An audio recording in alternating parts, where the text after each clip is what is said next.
I'm going to make kheer. I boiled rice here, basmati rice, and I boiled also milk right here. So I just stir so it does not get stick. And now I'm gonna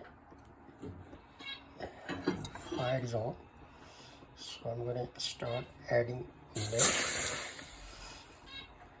and I'm gonna continue adding milk once I'm gonna put a rice in. These are the boiled rice. It will be faster than usual actually. So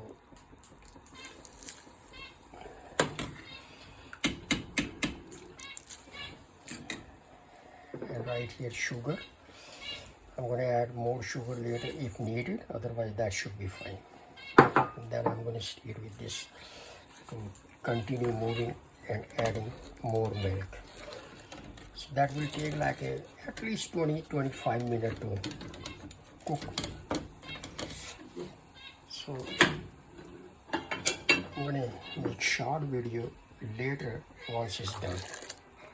So now milk will be continue till it gets thick and ready to serve, but it will take 20, 25, 30 minutes at least.